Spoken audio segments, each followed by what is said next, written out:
జై హింద్. ముఖ్యమంత్రి నారా చంద్రబాబు నాయుడు గారికి, ఉప ముఖ్యమంత్రి పవన్ కళ్యాణ్ గారికి, నారా లోకేష్ నాయుడు గారికి నా విన్నపము. నా పేరు అరగొండ గంగాధరం. నేను బోర్డర్ సెక్యూరిటీ ఫోర్స్ 68 బటాలియన్ లో జాబ్ చేస్తున్నాను. ప్రస్తుతం నేను పాకిస్తాన్ బోర్డర్ గుజరాత్ లో పనిచేస్తున్నాను. నేను సూర్యనేనివారిపల్లి ఉప్పరపల్లి పంచాయతీ ఉప్పరపల్లి పంచాయతీ పాకాల మండలం చంద్రగిరి నియోజకవర్గం తిరుపతి జిల్లాలో నా స్వగ్రామం నుంచి నేను మీకు ఈ వీడియో తీసి పెడుతున్నాను. ఇక్కడ సూర్యనేనివారిపల్లి విలేజ్ లో 2222 సర్వే నంబర్లో ఉన్న భూమి మా తాతల కాలం నుంచి కనీసం 100 సంవత్సరాల నుంచి మా అనుభవంలో ఉంది. నారా రామ్మూర్తి నాయుడు గారు ఎమ్మెల్యే అయినప్పుడు దీన్ని పట్టాలు ఇస్తామని చెప్పారు. కానీ అప్పటి నుంచి ఇప్పటి వరకు లోకల్ పొలిటీషియన్ లీడర్స్ మా పని కానివ్వకుండా చేస్తున్నారు. గత ప్రభుత్వం దీన్ని ప్రభుత్వ భూమిగా కేటాయించి కాలనీ ఇవ్వడానికి ప్రయత్నించారు. కొంత భూమిని కాలనీకి కేటాయించారు. కానీ అప్పుడు నేను బీఎస్ఎఫ్ లో ఉన్నాను, నాకు ఇంటి జాగా లేదు, నేను ఇల్లు కట్టుకోవడానికి కూడా నాకు జాగా లేదని మొరపెట్టుకుని ఎంఆర్ఓ గారితో వీళ్ళందరితో మొరపెట్టుకుంటే వాళ్ళు కొంచెం జాగాని వదిలేశారు.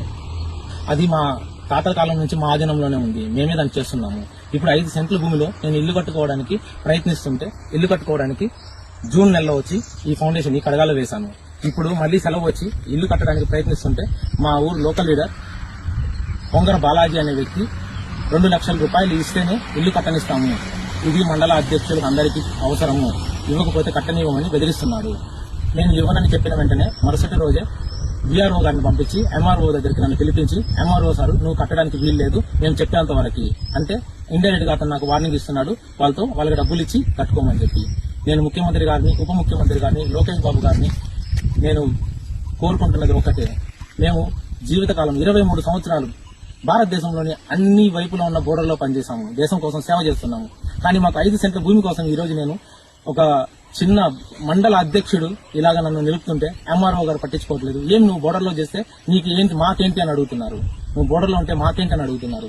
మేము బోర్డర్లో ప్రాణాలు పోగొట్టుకుని మా సవాలు ఇంటికి వచ్చినప్పుడు మీరు వచ్చి ఇచ్చే నివారణల కన్నా బతుకున్నప్పుడు ఇచ్చే ఒక చిన్నపాటి ఇలాంటి ఓదార్పై మా అందరికీ ఒక మంచి ఆదర్శం ఉంటుంది.